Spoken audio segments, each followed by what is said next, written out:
What's up, Marvelites? It is Mr. Marvel 613 here, and on this edition of the Marvel Roundtable, we are wrapping up the last of the Disney Plus shows for Marvel's MCU Phase 4, and oh boy, do we have quite a doozy for you. The 9-episode a series that features a different member of the Avengers family as we explore She-Hulk, Attorney at Law. Spoiler alert, it wasn't that enjoyable, but we'll break it all down as to why coming up next, right here on the Marvel Roundtable.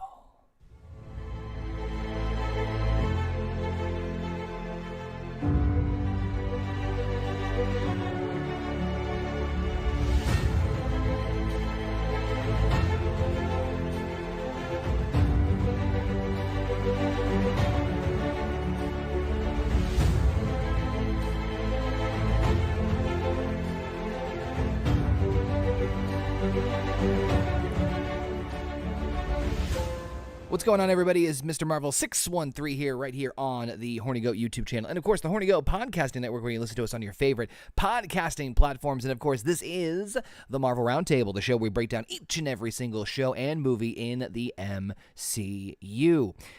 This one is one we have been... Gonna be very honest with you guys. This is one we've been dreading for a little bit. This is one that we've been trying to rip the Band-Aid off, and this is essentially Basement and Heather don't owe me Christmas presents this year because I had to make them watch this. So you can see from Heather's expression on her face, she's excited and thrilled to be talking about this installment where we're going to be talking about the final Disney Plus show for MCU's Phase 4, and it is She-Hulk, Attorney at Law. I'm not alone. I got with me the wonderful fam of Horny Goat. We got Basement and Heather with us. What's up, fam? I'm going to kill you for making us do this. I didn't make you do anything. Basement, you all right there? No, man. This was this was a fucking pile of greatness. Is all I'm gonna say. Big heaping pile of greatness. I did we'll get there. Like I can actually talk about the show and remove Marvel from being part of it. Yep. And still want to kill everybody involved. I'm going to say this right here, right now, and I know that I'm probably going to get fucking daggers thrown at me and a lot of WTFs. Love it. No. There is a very small sliver of things that I liked about the show, but in terms of fucking Jesus, don't get us banned. But I'm talking like a 98% to 2% ratio here. There is a 2% hope. I kind of might agree with you on that. There is something, but there's so much bad. It's called the credits. So much bad. So much bad. We're gonna break it down. Of course, we want to thank everybody for joining us live here in the chat. We got Alpha, we got Tim, we got our good friend Tex joining us. Tex says start drinking now to help get through the review. I mean, Tex, I'll be very honest with you. So, but before we get into this, I want to just preface this for those listening and watching it at home or wherever you guys are listening to us or watching us from. This is one that we've been dreading for a while. This is one that we've been like Heather's got her support penguin there, and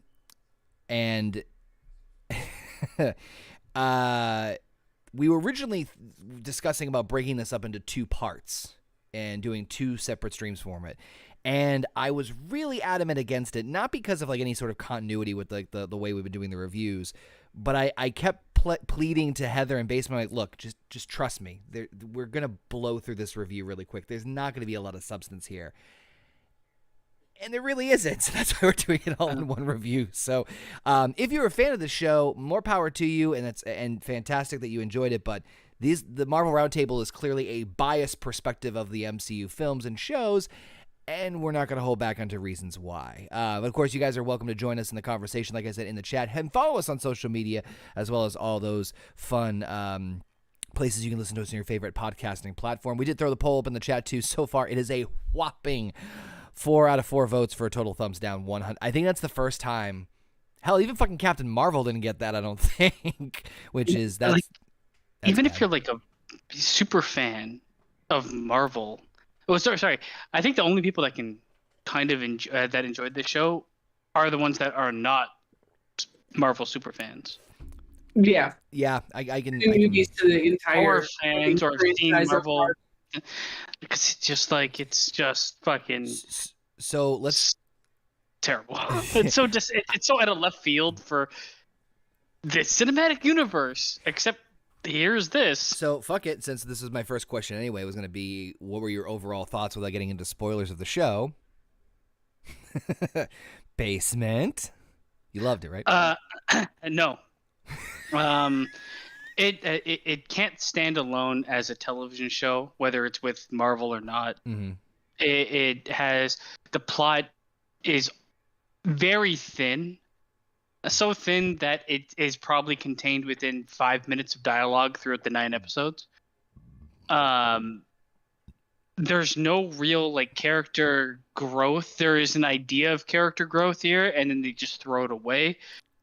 None of the side characters matter to me. There is this weird underlying agenda in this show of people making a fan base hate the show you're making, so that while you're preemptively making that hate, you can fight against it in the show you're making, which is so it's morally wrong. It's fucking it completely destroys the material you're trying to show. You don't even worry. Like, whoever was in charge of doing this didn't want to make a television show. They wanted to make like a reply to Twitter is what they wanted to do, to a Twitter thread that they created. Like it's that fucking bad. And I mean, I don't blame the people involved on the acting part of it, but the writing is terrible. And some of the actors that, like, well, you know what, fuck that, because I do blame some of the actors, Mark Ruffalo and a couple of the other ones that were really like, if you do like there's this narrative, if you don't like this show, you're a certain something, and it's like, the show can be just bad, right? Can a show be bad without you being labeled as like some sort of ist? Like, yeah, I know you're getting at that one. I'm sure Heather has quite a lot to throw in there too. Right, Heather. You know you love this too, right? Basically, what I feel of this show is you can take episodes 1 and episode 7 and explain the entire fucking story of this show with just those 2 episodes and be done. Yep. Yeah. Going from episode 1 to episode 9, those are the only episodes, aside from the last 2. There's no story. Yeah, that tell any kind of story, overarching story. So they say the episodes are all tied together, but there's one standalone episode. No. Every single episode is a standalone episode. I fucking hate how often they did the fourth wall break. Yep. Mm-hmm. And then you have these characters within the show that are not real people. Yeah. That too. I mean, to be fair, none of them are real people, so it's fantasy world. But I get what she's trying to say. But it's like hyped up for a reason, quotation marks. Oh God. And you're trying to make this show about a certain character, but then you make this character so fucking arrogant that nobody likes her. It's not even just that. I mean, well, yeah. It is that, but there's so much more. Okay. There's so much more. So it's funny. Tech says there's a reason we didn't do the review on Harsh Truth. Frank was the only one who wanted to do it. Well, I did it with him. God damn it. And here's the thing. I will say that, like, having watched the Marvel shows as they came out week to week and watching them again as a collective, it is generally, in my opinion, better to watch them as a collective, because it is like a mini movie. We've talked about this. I think Basement mentioned it before. Like, it feels like the shows are more like mini / stretched out movies just put into like an episodic format, which sometimes that works, sometimes it doesn't. I'm not saying that She-Hulk does that, but my point is that having rewatched this, because yes, I watched it a second time. The writing, there's a lot. The writing. There are many there's many issues I have with the show, but the biggest one I have is the overall story. So the writing, like, yeah, we make fun of, and it's a common trope in entertainment that Marvel has a formulaic method to a lot of its shows and its movies. I'm not denying that, and I'm a Marvel fan. That's fine. Most of the time it works, even if it's like kind of a repetitive story, but there's still aspects to characters or environments or whatever that still, can that can still carry my interest anyway. Like, okay, let me see how this goes. Fine. But the biggest frustration I have with this is, like, right off the bat, Jen becomes She-Hulk. And then we'll get to that. We are told all these things about why it's hard for her. No, we'll get to that. And we will. But so, we will. So long story short, like, what is the point? Like, you can point to. I told you what the point was at the beginning. That is the point of this show. It's supposed to be troll meta, trolls. Meta to on troll itself. Trolls. Well, okay, and that's the thing, is that, like, the She-Hulk character, it was originally created as a parody character that was supposed to be kind of a tongue-in-cheek reference to how women were portrayed in superhero comics back in the day. Cool, fine, awesome. The fourth wall breaking, I agree, was too much, Heather, but the fourth wall stuff kind of fits in with the character. Fine, okay, but that, like, there's no story here. There really fucking isn't. And say what you will about, like, obviously we all have different tastes. Some of us like certain things more than the others as far as different, like, genres or whatnot. Like, obviously, I'm obviously a big Captain America fan, so I bias towards that. I liked Moon Knight, blah, blah, blah. And, like, I know Heather has different tastes. Basement does. But the point is that even if we don't like the other genre that the other person does, we can appreciate some aspects of the storytelling. Like, the first Thor movie, I still think, is one of the best stories they've told out of everything they've done in the MCU. That being said, there's no point. I don't understand. I'm not even talking about, like, shit that sets up, like, bigger things in the MCU. Look at Miss Marvel, for example. Nothing that set anything up bigger for the MCU. Miss Marvel. The biggest thing that this show does, what made Marvel famous? It was connectivity and continuity on a major storyline. Yep. At a grand scale. This is so far from that. Yeah. It has the exact opposite of that. Yet it has. The problem is, though it's not doing that, it has weight upon the rest of the Marvel Cinematic Universe because it exists within it. This is where the cinematic universe differs from the comic books. Right. And not everything. A lot of people on this show and a lot of other products are gonna be like, well, they did it in the comic books. Yeah, but they also did a lot of things they did in the film. They didn't do. You have to form the actual story to the audience you're telling it to. Some things do not translate from comic book to paper, and especially if you're just gonna pin, like in this show, they just fucking take this, and don't create a story. They're just, well, we did it in the comic books. We don't have a story, but here it is. We have a lot of things to say. Yep. Except the story. What the fuck? So, having seen, now we've all watched Werewolf by Night, and we thought it was, I don't want to put. I think I should rewatch it to get a full take on it instead of a group watch. It's different. It wasn't horrible. I don't think. I mean, it was obviously odd, and there was a lot of like head scratching as far as the story goes, but.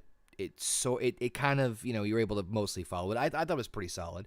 It was relatively simple in storytelling, right. Which I liked enough. But my point is that I think if you were going to introduce, okay, I'm getting all over the place here because this show pissed me off. I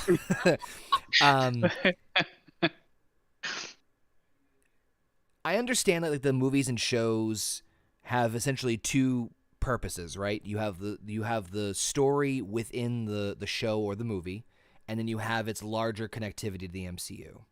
Some shows and movies lean more in one direction than the other, and the other tends to sometimes suffer, right? So sometimes, like Moon Knight barely had any, and I know not everybody was fans of Moon Knight, but my point is that Moon Knight had basically very little to no bigger building of the MCU, but I still thought the story was still relatively enjoyable and fun to watch within the context of itself.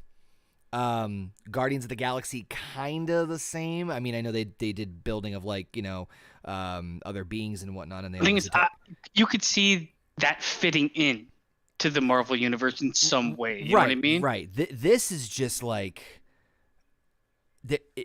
I get neither. I mean, okay, cool. We get like obviously we'll talk about the new character that was introduced and the one that from the old Marvel lore that came in, but just it's frustrating because I can't defend it that much. I mean, the thing is, like, there is like an audience for this, and I know it exists because certain people out there really enjoyed it, and like you said at the beginning, go for it. Everybody has the different walks of life. Everybody likes different things. Right. I, however, will look at this as being part of the Marvel universe, and within those constraints, it fails on multiple levels. Personally, as a show for me, and this is like outside of the Marvel universe, it fails as a television show in general. So that was my question I was going to ask to both of you guys. Do you think that if they took, I don't think obviously all the aspects of the show, but if they reduced it to let's say an hour, 90 minutes at most, special, like the Werewolf by Night, and they hit the points they needed to hit as far as like this is what we want coming out of that show or the special, it would be better. I think it would be infinitely better. Yeah, infinitely better. Did anything other than just saying she's Hulk's Anything but this. anything other than she's Hulk's cousin, and that's how she's connected to the Marvel universe, and actually gave us a fucking story. 1,000 times better. Yeah, I think that having seen, and I've also seen the Guardians of the Galaxy holiday special, which I'll tell you right now, I thought was I loved it. But also it's I'm sappy for Christmas movies. But that and Werewolf by Night, I think that is something. First and foremost, this thing did not need fucking 9 episodes. I don't know what prompted them to fucking. I don't know what the fuck prompted them to think, hey, we need 3 more episodes more than the casual 6 that we've been doing this entire fucking time. The show did not need whatsoever, and I agree with you, Basement. We need Nicolas Cage back as Ghost Rider. Watching him transform was the best part of the fucking movie. No, But like I know what they were thinking because they I think. From my understanding of the way this works, they market it as a sitcom, and they're like, "Well, you can't have a sitcom with 6 episodes. That's a miniseries. So we want the more episodes because it's going to kind of be like and then Kramer shows up, but they can't. They don't do the sitcom right, and they don't do the overarching storyline right. At its best, this should be presented as something like Supernatural, where there's an overarching storyline. You have the 10 episodes, and you have individual shows about certain things, but there's still like progression.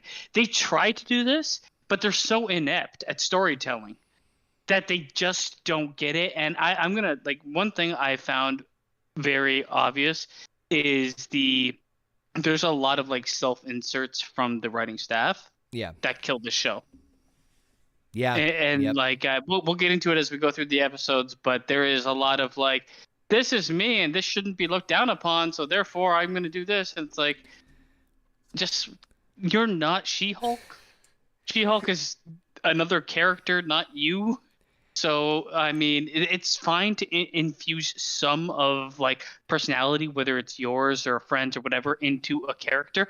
But it's bad when the character becomes you instead of a far greater character. Can I just say, I don't want to interrupt you, Basement, but can I just say that it's bad when the chat is talking about fucking Ghost Rider and Punisher versus this fucking show?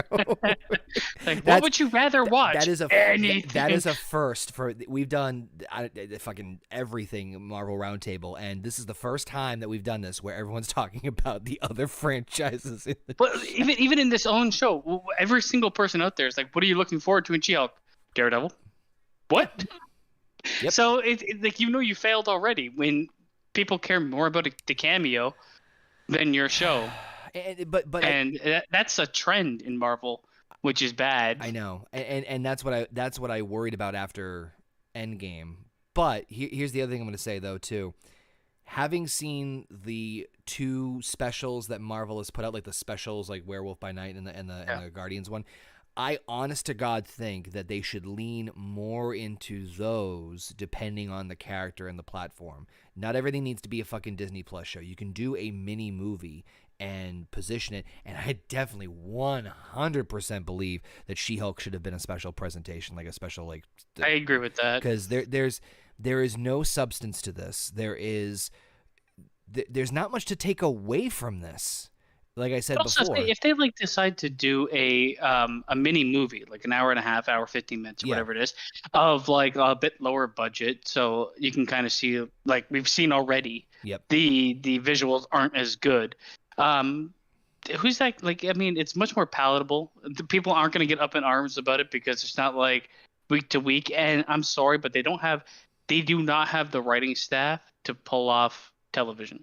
It like actually intriguing television, and because Marvel's such a vast universe, and because it's already mostly known, all these like little hooks and like, surprise, this is this person and this is that person, people will know it. No, I agree with you, because I think well, I'll say that in a second. Heather, you wanted to chime in? Okay. I when they announced the Disney Plus shows, my thought process was, or the way it was pitched, was that the shows would be a conduit to lead into the movies in some ways, and that would be, they'd be stories, but it wouldn't need to be necessary for you necessarily to watch it, but it would enhance your experience of whatever movie it's going to be tying itself into. And I use WandaVision and Doctor Strange as an example, right? And that kind of did it, but you did need to understand the context of the kids aspect in order to understand Wanda's motivation and blah, blah, blah, blah. But after seeing She-Hulk, you can still achieve that with lesser known characters, especially if they're going to for fuck's sake, Marvel has almost all the rights back to all their characters as far as distribution now. So you can go fucking anywhere you want and still tell a relatively simplistic story with establishing like what you want at the end of it. Like, okay, at the end of, let's say they introduce Ghost Rider this way, right? Since Ghost Rider is being talked about in the chat more than She-Hulk right now. Let's present the origin story of Ghost Rider into the MCU.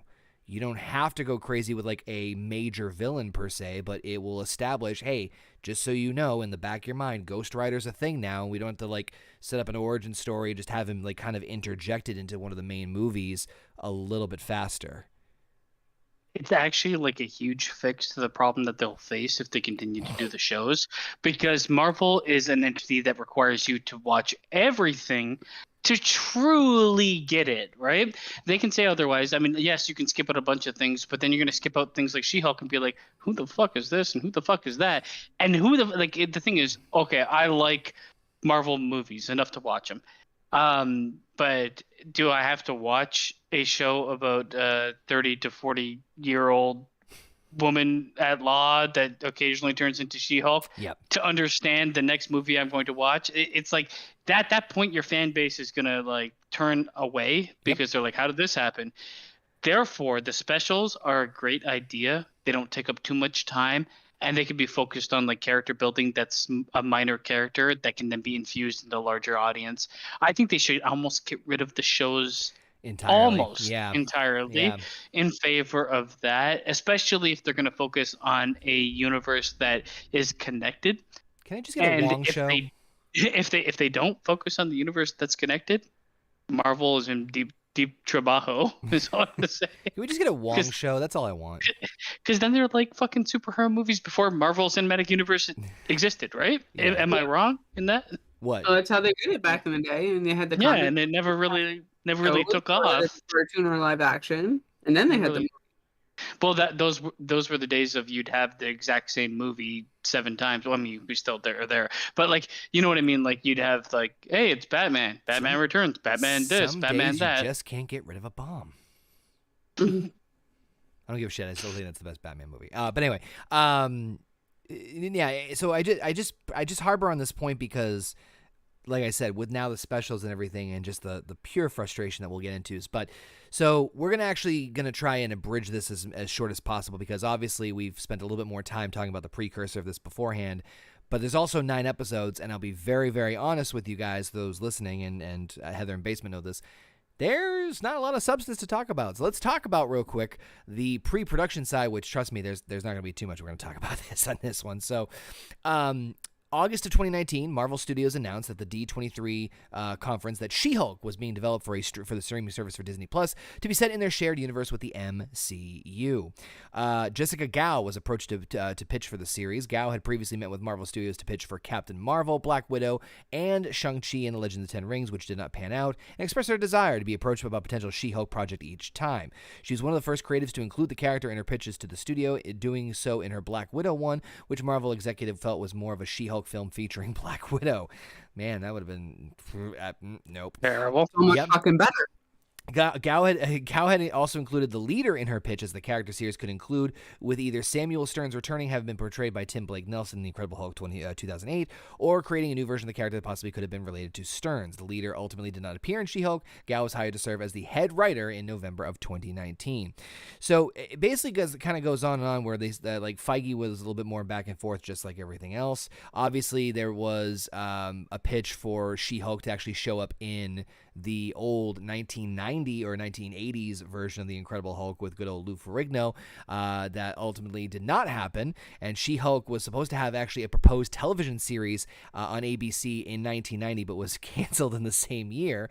And then there was also a film based to actually do a movie in 1991, but that also didn't happen. So let me just point out the picture here, folks, that the fact that She-Hulk, prior to being part of the MCU, was going to show up in the original Hulk show, but didn't, was going to have its own TV show, but didn't, and was going to have its own movie, but did not, all in the span of the same 3 fucking years. If that's not a goddamn telltale sign that the universe does not want this to happen. Man, what would have been better for this? And I know if I had to rearrange the Marvel Cinematic Universe, it would have been better for her to show up as a cameo in like a Deadpool.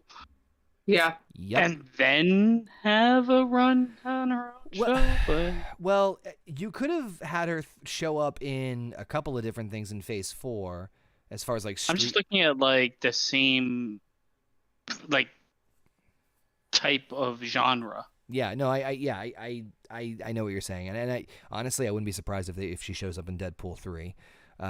Considering the characters are so similar as far as the fourth wall breaking. The killer. It's... dun dun dun dun. But let's that being said, let's rip the Band-Aid off and let's break down She-Hulk, Attorney at Law, and Heather's already leaving the room. Get out of here. Run, Heather. So, Run. Episode 1 is titled A Normal Amount of Rage. So during a road trip, lawyer Jennifer Walters and her cousin Bruce Banner are intercepted by a Sicarian spaceship and crash their car. Walters, while attempting to get Banner to safety, is accidentally contaminated by his blood when it drips into a wound on her arm, causing her to transform into a Hulk and run away. Banner tracks down his cousin... What? No, I said, oh, God. Banner tracks down his cousin and subdues her after she gives into her rage and threatens a group of catcalling men. Banner secretly takes his cousin to a private lab in Mexico, where he explains that she shares a special genetic condition with him that allows their bodies to process gamma radiation, explaining how his blood gave her the same powers as him. Banner insists that she stay with him until she learns to control her anger and master her abilities as a Hulk. Though she's able to effortlessly handle Banner's training regime, Walter rejects becoming a superhero like him, requiring her to abandon her normal life and career. She attempts to leave, but is stopped by Banner, and the two fight. Banner reluctantly accepts Walters' wish to return to her normal life and bids her farewell. A few months later, Walters is in court, and Titania bursts in and attacks the bailiffs. Walter reluctantly transforms into She-Hulk, easily beats Titania, and reverting back to normal delivers her closing statement. Yes. I really don't like this episode. I know you're probably hearing me say that a lot. I mean, the one thing I have to say to begin with is, conveniently, he has this thing that makes him just Banner, which I don't even understand why he's wearing it, since he has full control over Hulk. Oh, the Like I don't regulator understand. or whatever it is. Yeah. He's got a regulator that keeps him. Here's the thing: they don't. The writing is so terrible that they create something that has massive implication on the entire MCU moving forward, with the X-Men being part of it, Mm-hmm. just to have him be human so he can be cut in a car. That's literally the reason for this thing to So exist. I'm gonna take a guess and say, well, okay, so I'm gonna take a guess and say that they forgot about the end credit scene in Shang-Chi where they show him in the sling, and they had to figure a way to fucking write it in.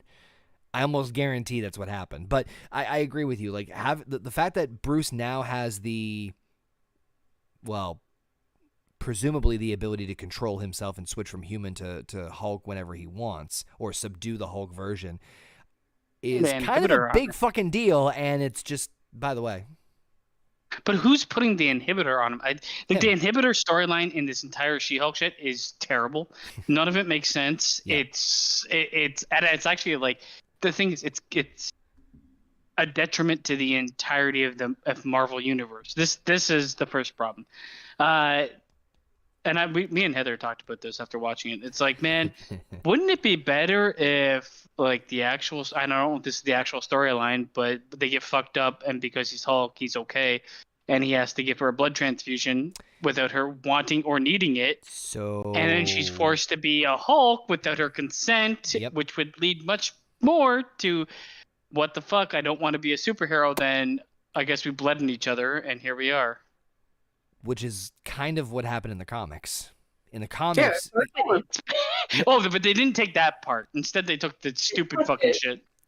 And it's funny because I don't like to say, like, oh, but I'm clearly not the type of person who is like, oh, they deviated from the comics. There's been plenty of times where the MCU has clearly deviated from the comics as far as origin. I mean, shit, Shang-Chi is a totally fucking different story as far as that goes.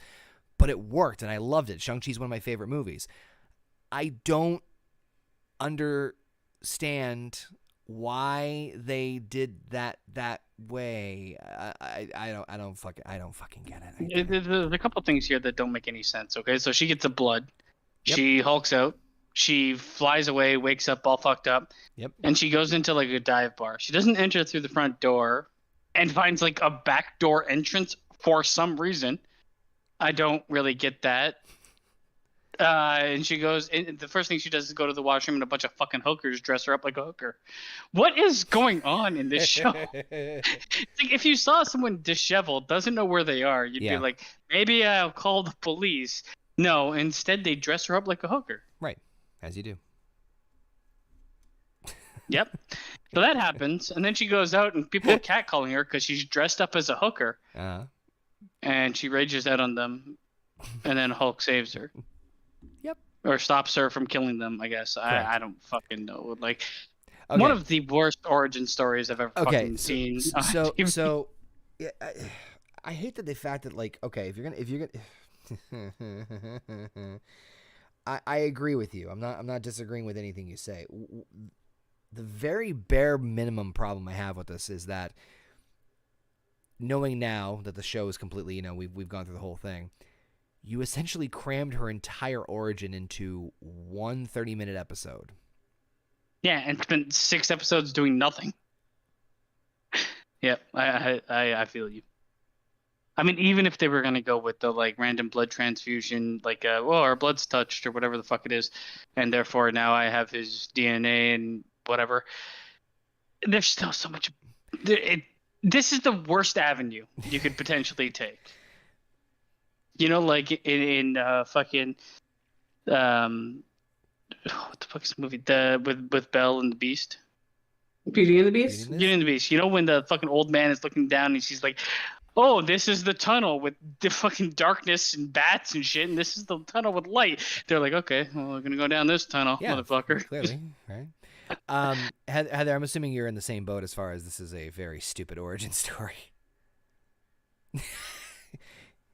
Very simple here. It makes more sense for this. Yes, I understand deviating from the comics. Yep. Works at some times. Yep. This is the one instance where it does not work simply because the storyline from the comic actually fucking makes sense. Yeah. Yep. So they deviate from that, and basically she gets it by accident because she had a cut on her arm that wasn't noticeable until that very moment, because there was no blood splattered anywhere else except for on her arm where she was cut open. So that all happens. She changes into the Hulk.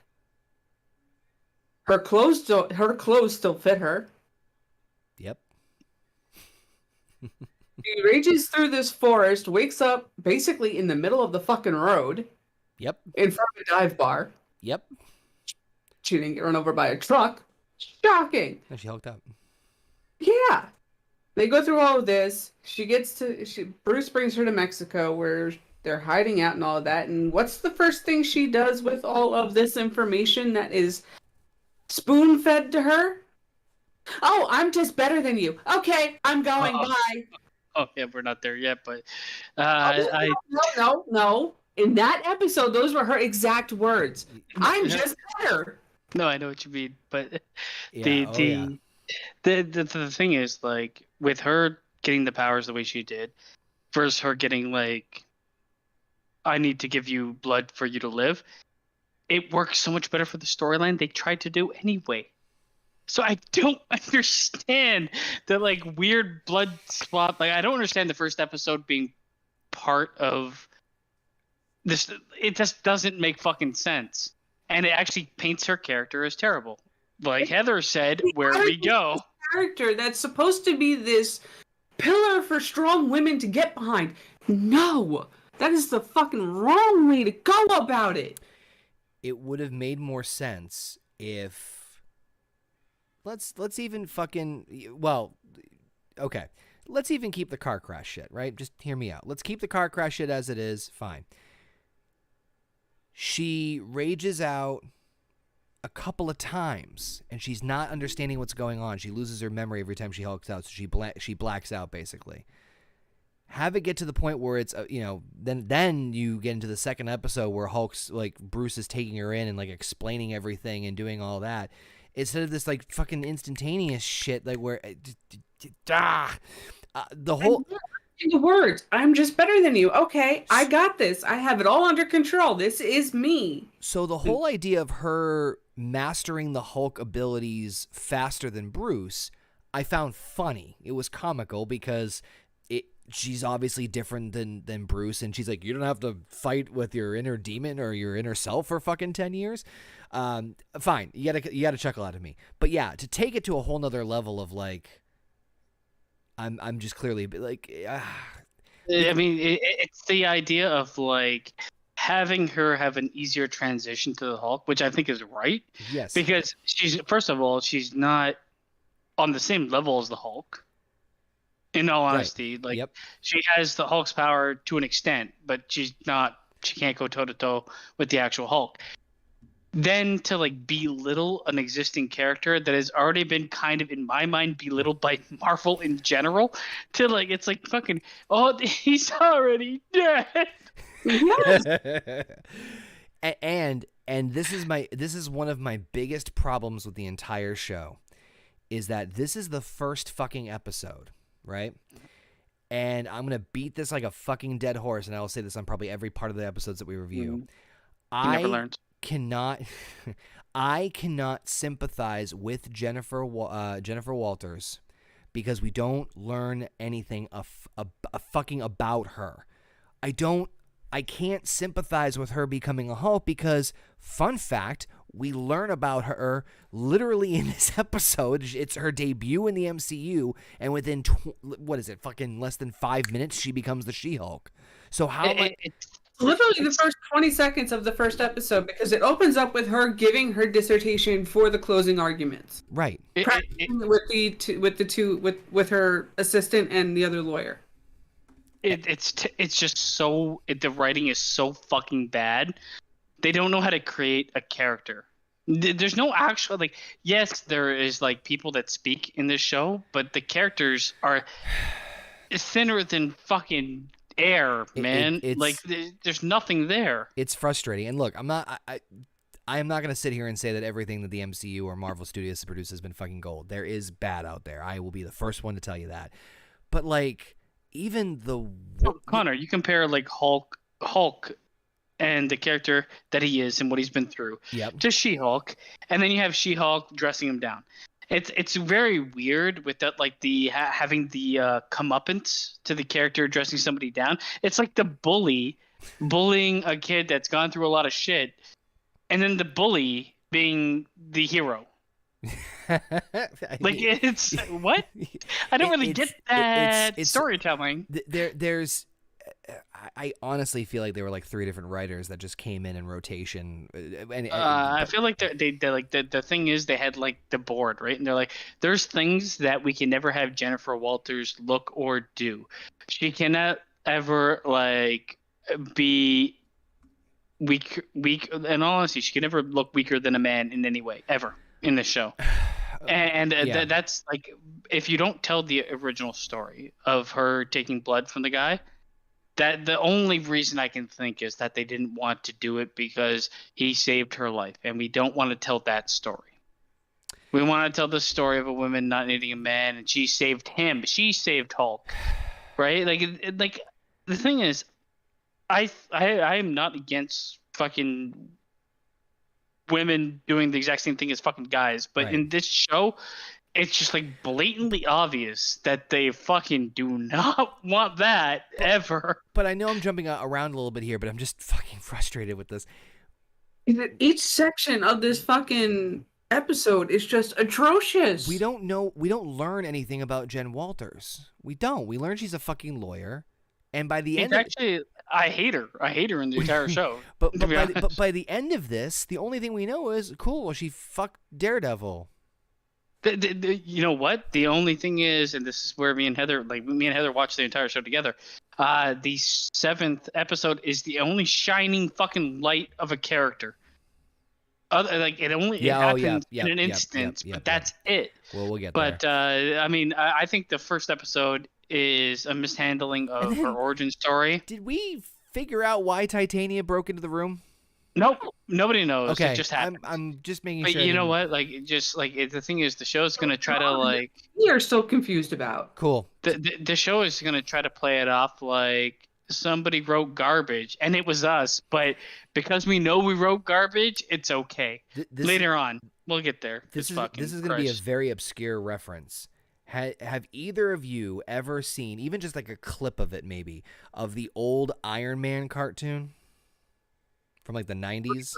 Maybe, I'm gonna say. Okay. I'm trying to like make but the point is that the best way, I even said this to Frank when we were reviewing this feels more like a Saturday morning cartoon gone bad. Yeah. Well, it definitely has, okay, they definitely have an idea of what they want to do, but they fail on almost every level. Like, they want to make a sitcom, they want to make a law drama, they want to make a superhero show, but they never invest in any of those avenues enough for anybody to give a fucking flying shit. No. It's like the lazy man's version of trying to do something, and we'll get into it. Like, in the first episode, like I said, the origin story, trash. Nosebleed. Like, I did enjoy some of the talk between her and Hulk until it got like weirdly bully, and then it just stops. To a guy that's like, it's like, oh, I put a gun in my mouth and I spit out the bullet, but it's like, you had it easier than me because I get catcalled. I'm like, okay, whatever. And then they move on, and he has a room of saws to throw at her for some reason, which all had Stark logos on it. Oh, thank you. That is actually okay. Why does that thing even exist? Because he wanted to test this. Anyway, he reasons. on himself a lot, from what I understood with that opening dialogue. Yeah, I think it was more training to figure out himself. But he built a room of saws. Yeah, no, Tony. Tony did. Which, let's be fair, that does sound like Tony. Exactly what fucking Tony Stark. I mean, we watched fucking the movies. He never built a room of saws. He was trying to control how to fly. Well, you can't fly. He learned eventually. Like it was such a weird like this is the room where you go in there and I lock you and you get sawed to death unless you can become Green Hulk. I will say the only positive thing I liked about this is that the moments where things slowed down and you could hear Bruce talking about his relationship with Tony and how he kind of missed Tony, and as kind of somewhat ridiculous as it is, when Bruce explains, "Oh, I have this like area because Tony built it for me to kind of help make me help learn and cope with the Hulk side," it kind of fills in a little bit of the gap between Infinity War and Endgame, where there's a fight between the Hulk movie and Endgame for Hulk. It's almost like the Hulk is way more intriguing than her. Yes. And this is not the first time that this happens. No, in I this know. fucking show. But I'm just saying, So if there's any positive light to come out of this episode, that was the positive light for me as far as this goes. She came off as a dude, bro. To be honest, like, dude, I'm out of here. I'm better than you, bro. And then just fucking like leaves off, covers him in mud. Or what the fuck happened in this garbage fire? But anyway, like, let's rip off the Band-Aid and keep going because I want to get through these before I Hulk out. Episode 2, Superhuman Law. So after defeating Titania with her new powers, Jennifer Walters is dubbed She-Hulk by the public despite her disliking of the name. Anyway, her employers at the district attorney's office fire her, however, due to the case being declared a mistrial. That had nothing to do with her. Perfect. Yeah, Walters goes to other law firms but get the same response. Being a famous superhero and practicing attorney is both a distraction and a breach of legal ethics. No, it's not. Walters then gets an offer from the opposition in the earlier court case, Goodman, Lieber, Kurtzwitz, and Holloway, GLK&H. The firm's top partner, Holloway, asks her to take over as head of their newly created Superhuman Law Division, but as She-Hulk, not Jennifer Walters. Her first case is to represent Emil Blonsky for his parole and initially refuses to do it due to the fact that Blonsky having to attempted to kill her cousin Bruce Banner. She goes to the Department of Damage Control, Supermax Prison, and meets Blonsky. Walters is convinced that Blonsky is genuinely remorseful for his crimes as Abomination and contacts Bruce, who is traveling to Sakaar for advice. Banner encourages her to take on the case. After calling Holloway, she sees that leaked footage of Blonsky participating in an underground fight club as the Abomination has been reported on the news. Just look over at Heather and she's just so I am 100% feeling that right now because of the fact that Basement and I both sat there and said at the very beginning of this episode, how the fuck would they not consider hiring her after one, saving an entire jury, and two, being a fucking superhero. The reasons why she's not hired or fired makes no fucking sense to me whatsoever. The show is like, I forgot what I did last episode, but here we are. Now, fun little factoid, there's two obviously little Easter eggs here as far as the show goes, which I'll just break down. The Goodman, Lieber, Kirkwitz, and Holloway are actually Marvel editors that were started way back when Marvel Comics first started, so it's a nice little tongue-in-cheek moment. And, of course, when Bruce is called by Jennifer Walters to ask permission to take on the Emil Blonsky case, there's that whole tongue-in-cheek little fourth wall breaking of, oh, it was a different time, I was a totally different person. Yeah. Okay, cool. I will say... Yeah. This she gets so she loses her job. Yep, and then gets it back. And then gets back.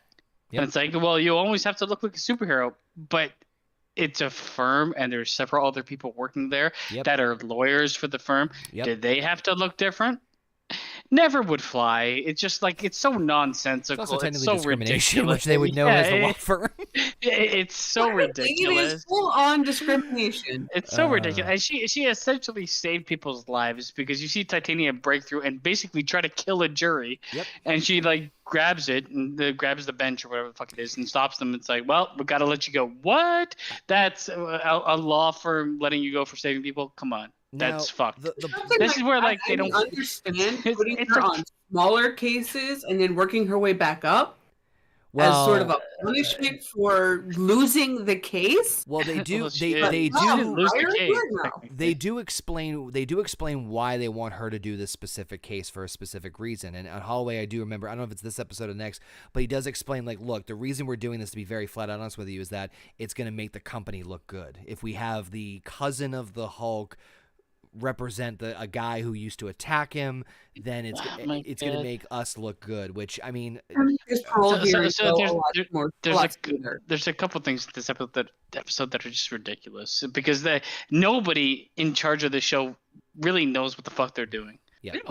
They have no idea about law. They have no idea about the Marvel Cinematic Universe. They have no idea about fucking storytelling. It's just a fucking mishmash of retardation. now, well, Okay. the Blonsky... But like, oh, God. there's a point where they introduce some of the side characters, which is her assistant, who is technically like a hype man. I never actually see her do work, but she's constantly there being like, you're the best person alive, and I know social media, and that's her character, and she's finding a guy that needs to make clothes. And then you have another lawyer who I assume is a lawyer or paralegal named Pug. He's a guy named after a dog. Last name. Named after a dog who kind of like changes his character. I guess I don't know. I don't know what his character is. His character is like he basically is a pug, a dog that just follows rules. And then there's that one guy. And I think it's this episode. Is it this episode where he's like, "Hey, there's a girl. I'm gonna follow it." Yeah, because it's the next episode that we get the fucking dance off in the fucking office. As Follow it. It's what is going on here with these? The side characters are like caricatures. Yeah. Of any version of a human being. It's like, so what do you want to have that has one of the side characters? Oh, he's going to be a misogynist. Is he going to be competent and doing? No. Misogynist to the upteenth level, to the point that he's not a real human being. Yeah, he's got to refer to women as its, and he's going to think he is the greatest gift to women ever. That's the character that we've placed here. The other character's name is Pug. What is he? A dog? Yes, he's a dog. Dog in human form. You'll see. Mm-hmm. Her assistant. Hey, you go, girl.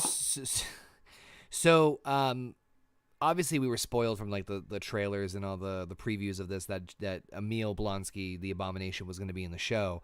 It's even worse. Which was their dumbest mistake of the advertising for this show. Yeah. I mean, he doesn't really have as much of a role in the movie. I almost said movie, Jesus. As much in the show as much as we thought he would. And we'll get to that in a second. Also a different character. Yeah, completely different person. Totally different person. Well, I mean, that's I mean, you could be like, hey, he's in jail for X number of years. He could change his persona.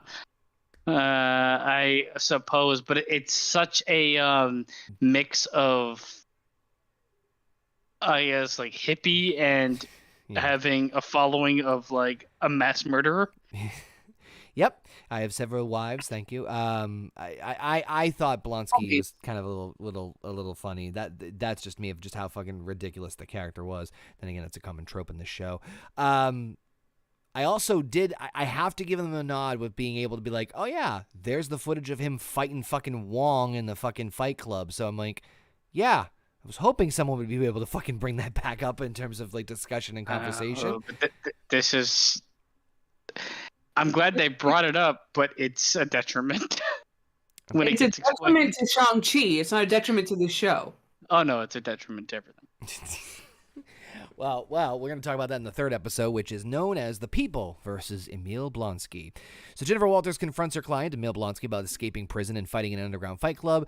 Blonsky explains that he was removed from his cell by the Sorcerer Supreme Wong. I will go on record and say that Wong is one of the best, if only good things about this entire fucking show. And I will stand by that. The show hurts him. I know it does, but goddamn it, I'm telling you that it's only one of the good things about this show, so fucking give me my fucking 2%. And that he returned to prison willingly afterwards. While Walters attempts to contact Wong, the news of her appointment as Blonsky's lawyers stir up public controversy. Walters' former colleague Dennis Bukowski approaches GLK&H with a case involving his ex-girlfriend Runa, a shape-shifting light elf from New Asgard who defrauded him by impersonating Megan Thee Stallion. The case, we're laughing at how bad it is. The case is assigned to Walters' co-worker Augustus Pugelise. Wong meets with Walters and agrees to testify at Blonsky's parole hearing. During the hearing, Wong and several other witnesses give testimonies supporting Blonsky's case for parole, and Blonsky satisfies the question of whether he might lose control of his powers by demonstrating his ability to retain his rational mind as the abomination shifts back into human form with little effort. Walters later helps Pug to win his case and even gets to work with the real Megan Thee Stallion, while Runa is sanctioned by the court for trying to impersonate the judge. Blonsky is released on parole but must wear a special device created by Banner that prevents him from transforming. As She-Hulk, Walters gives a televised interview to tell her story. Later, while going home, Walters is attacked by the Wrecking Crew, a four-man criminal group armed with stolen Asgardian construction tools. They attempt to take a sample of her blood, but the needle breaks as She-Hulk forces them to retreat. Okay. You go with the only bit of overarching storyline that they completely fucking forget about until the last fucking episode. Isn't it told terribly? That is fucking hard garbage. First and foremost, the light elf. Shit. Don't get the problem with this storyline is how ridiculous it is. Like, she at one point impersonates a judge, and they're like, "Okay, we're gonna continue with this trial." What? She's gonna she tries to impersonate. She impersonates Pug. She impersonates the judge, and they're like, "Okay, she still has like." She actually has a case. She has a case here. What the fuck are you talking?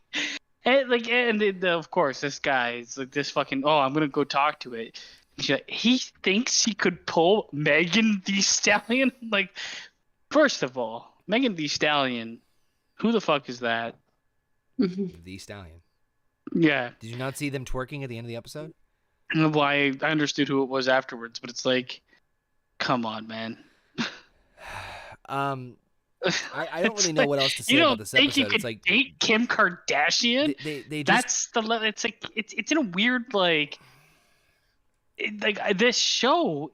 I feel being put into the mind of like a 40-year-old single woman that loves fucking talking about other people's lives. I feel like they're having these small stories off to the side that take place within the episode, and then Walters is dealing with an overarching story, but the overarching story she's not dealing with shit. Well, I'm saying is it'll only last like an episode or two. Like the Blonsky thing is done, basically. It's done by this episode.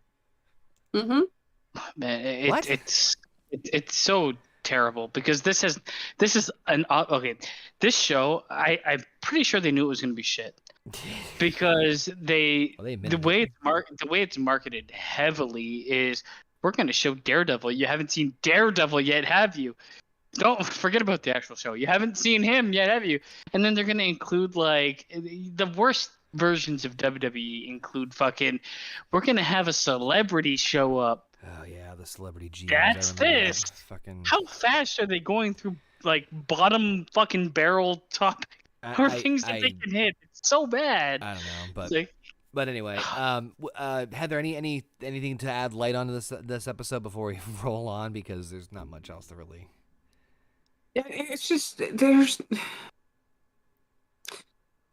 they make a mockery of the court system by letting this light elf bounce around and impersonate. She's just like, yeah. Not only impersonate a celebrity, but also impersonate a lawyer and impersonate her fucking ex-boyfriend and impersonate the judge. I'm sorry, but in real life, that bitch is in jail immediately. Have you ever seen another light elf from Asgard? Nope. I've only seen Malekith, the dark elf. It's fucking. And then have you ever seen a light elf anywhere else? Nope. And then, of course, the Wrecking Crew. Oh my god, they're so bad. So the Wrecking Crew in Marvel Comics are shitty villains. So it's Yeah. very accurate in that aspect, which will not be the last time we see a shitty villain in this show. We'll get there. No, it's not the last. No. I didn't mind the part that I kind of like rolled my eyes at was these stolen Asgardian construction tools. I'm like, fucking man, Asgard is fucking gone downhill pretty bad. My question is, why are they trying to take her blood when she's in She-Hulk for? They thought they may be That's able what I was to. going to get to. And they don't realize that her skin's impenetrable when she's in Hulk No, form. they're fucking dumbasses. Zzzz. Yeah, well, oh yeah, every single fucking person in this show that's not She-Hulk is brain dead, right? Okay. And Tex, I'm right there with you. We actually enjoyed the Edward Norton version of the Incredible Hulk, but anywho, episode 4. Let's just fucking rip this Band-Aid off. Entitled, "Is This Not Real Magic?" Oh, Oh fucking my God. fucking I Christ. hated this episode the most out of them all. Donnie Blaze, a magician who was expelled from Camartage for unethical... Donnie Blaze, eat my ass. Fucking, this show does not get any good grace. It's like, hey, it's Donnie Blaze. You mean no, Johnny Blaze? No, Holy Donnie fucking Blaze. shit. Are we clever? Let's drink our own piss. Fucking Down syndrome crew. I hate this fucking show so much. Oh my god. Donnie Blaze, the magician who was expelled from Camartage for unethical use of the mystic arts and now works as an entertainer at the Mystic Castle, sends an audience member named Madison with two N's and a Y and not where you would put it. To another dimension during one of his shows. Unaware of what's happening, Madison is compelled to make a deal with a demon before being transported back to her own dimension, arriving in Wong's home in Camartage. Wong then contacts Jennifer Walters and explains that he wishes to file suit, recognizing that Blaze has violated a core tenet of his training: never use the mystic arts for personal gain or without proper safeguards. Doctor Strange. Realizing that she has an opportunity to help set a new legal precedent, Walters takes the case and persuades a judge to declare that Blaze cannot practice the mystic arts without permission from the Sorcerer Supreme. Meanwhile, Walters creates a profile on a dating app in the hopes of expanding her social life, but soon finds that she can only get men to pay attention to her profile when she pretends. I was getting catcalled all the time. When she presents herself as She-Hulk, yeah, right? Blaze accidentally unleashes a swarm of demons at one of his shows, but Wong and Walters are able to deal with the creatures, and Walters threatens Blaze into complying with a cease and desist order. The next day, Walters learns that Titania, having just been released from jail, is filing a lawsuit claiming that Walters' use of the name She-Hulk is a trademark infringement. Terrible. Everything about this is terrible. The only thing oh yeah, David Otunga's in this. Yeah, that was terrible. Yep. This is might be one of the worst. I have nothing to add to this. 30 minutes of television I've ever seen in my life. Yes, and you want to know why? Because at the very beginning of this fucking episode, she sits there and says, I don't know what it is what you all like about Wong, but you know what? He's giving us Twitter armor for a week. Mm-hmm. This show knew what it was like. The things that the priorities were so ass backwards. They're not wrong though. I'm not gonna lie. The thing is, when you create a response, you can control a response. I mean, it's not hard to make trolls be trolls. Mm-hmm. And this show just proves it. It's just, this is the worst fucking thing in the world. Honestly, I could spend 2 hours dissecting how bad this episode is. I don't want to spend that much time. I know. I don't either. I didn't want to spend 30 minutes. I watched it. We good moving on to the next episode. No, we got to say something though. Before we do, I have a question. I thought Wong was the smarter Sorcerer Supreme. No, he's retarded. Taking the fucking sling ring away from people who aren't part of Camartage anymore? I thought the same thing. I almost swear he didn't realize that he took it, he still had it in his possession. At least I could be wrong, because fucking the continuity in this show. Because usually Wong's pretty good about that shit. Here's the thing. You introduced Law into the MCU. You basically fucking kill the MCU. Why doesn't he just go fucking take the ring from this guy? Yeah. Okay, so now every time that they have to do something, they should consult a lawyer. Is what I'm getting, right? Yep. Well, in the West Coast, But anyway. well, they just won't do that. I already know. It's just fucking horseshit. The episode is terrible. She goes on like dating. It's like, oh, nobody wants to date me. Yet her whole fucking thing was like, oh, everybody catcalls me or whatever. And it's like they want to date She-Hulk. I'm not proud of doing what I'm doing, catfishing, because that's exactly what you're doing. And she goes on dates as She-Hulk. Break number 20, by the way. She goes on dates as She-Hulk, and just picks every fucking person under the planet. Listen, I'm not an online dating person because I think it's fucking horseshit. Mhm. But if you're out there and you're just saying yes to every single person you have, and then you come on whatever platform you have and say dating in your 20s, 30s, 40s is terrible. Like, yeah, if you pick fucking everything under the sun, it's gonna be bad. You dumb fuck. But like, They put the script with her finding the one guy that she thinks is perfect. yeah, because he's a doctor for kids and wants to listen to her. That's it. It's like, okay, cool. She takes him home, fucks him after fighting the demons, and then the next morning she is That's a great with set. Walters, and he's just like, oh well, yeah, I'm just gonna go. If you could clip that set. She takes him home, fucks him after fighting the demons. This is the show. No, this is the thing. Like they create this like absurd version of a man. It's like, yes, I am a doctor for kids. And enough about me. Talk to me about you. Oh, I've been waiting to talk about myself. Shall we have fries? Where is your dick? So, and can you put it in me? It's like, it baffles me how back and forth she goes about wanting to be She-Hulk. There are beginning. She want it to begin with. She didn't want it, then she does want it, then she doesn't want it, then she fights for the rights. And she's a terrible person during the whole fucking thing. Yep. I mean, this episode is one of the worst. And there's a point in time where they're in the actual fucking courthouse, and he's like, "Oh, now the lawyer is doing fucking magic." I'm like, I wish you'd do magic and fucking disappear.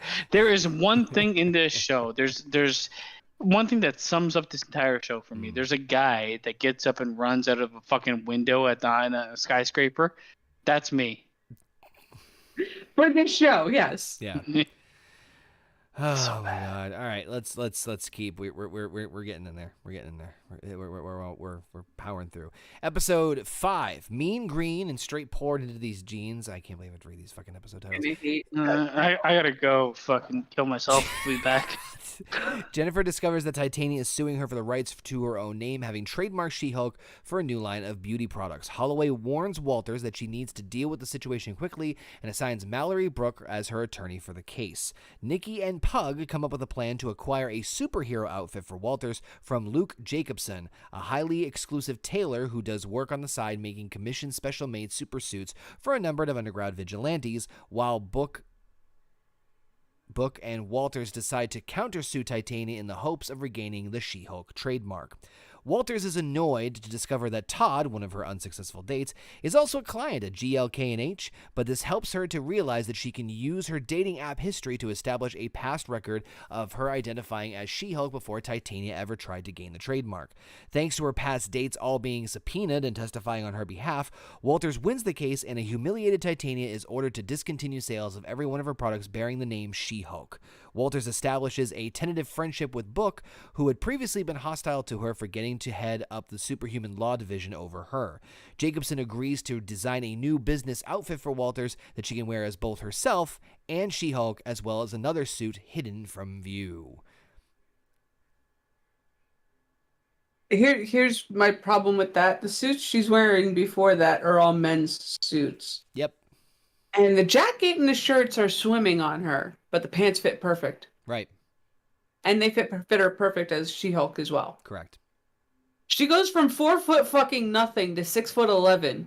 How do those pants fucking fit perfectly? Strong calves. Just do.